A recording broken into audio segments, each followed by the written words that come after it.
I've been making content full-time for a while now, and if you're anything like me, you know how easy it is to lose your entire day just cutting a single video. That used to be my reality, spending hours and hours deep in the timeline until I finally built a workflow that shaves that time down to mere minutes. Seriously, it is simple, completely software agnostic, and it will fundamentally change how fast you can turn around your edits. I actually sketched this method on a whiteboard once and realized that one simple workflow could genuinely change your life as a creator.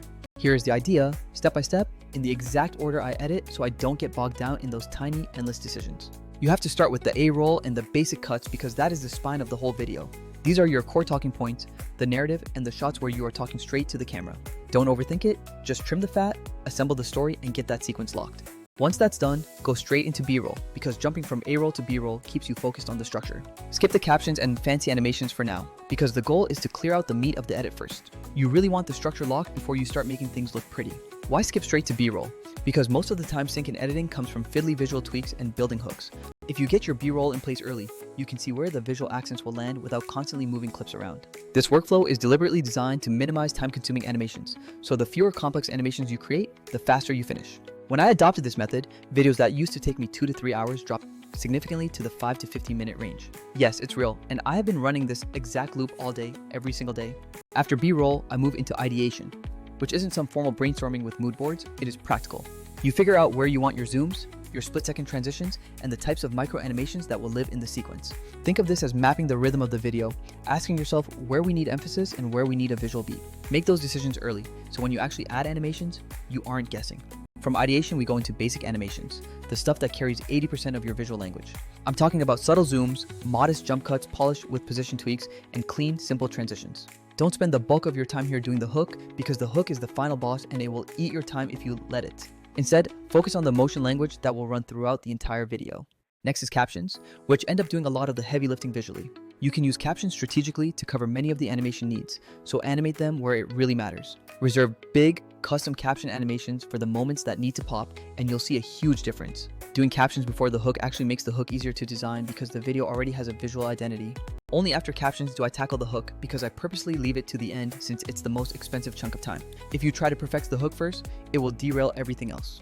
Instead, build the whole video so that when you finally sit down to craft the hook, you already have the style and the pacing. That context helps you design a hook that feels cohesive and it drastically cuts down the time it takes to produce something attention-grabbing.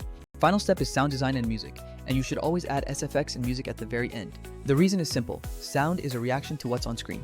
If you lay down all the animations and the hook first, sound design is just applying the finishing touches. It makes animations feel alive, whereas pre-composing sound usually leads to rework later when the visuals change.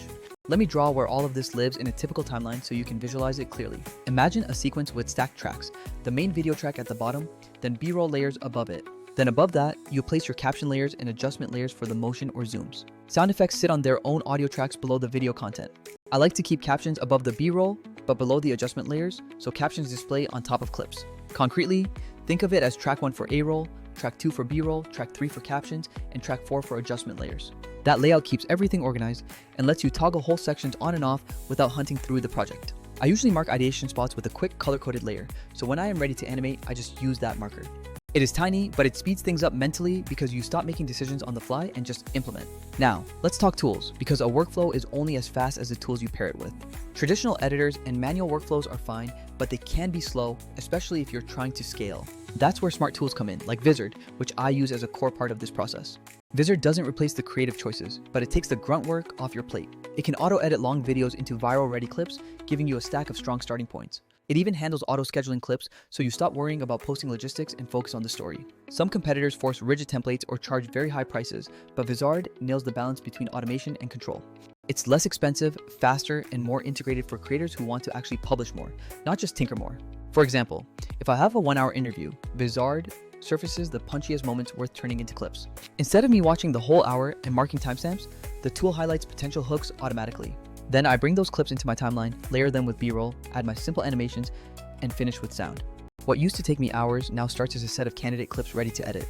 I've also learned to be pragmatic. Don't over-animate because most viewers are scrolling fast.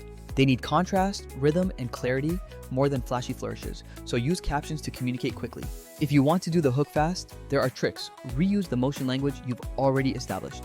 Borrow a consistent sound effect library and use Vizard's autoclip suggestions to jumpstart those hook ideas. It'll often find a natural punchline or memeable line that you can amplify in seconds. So that is my full-time creative workflow.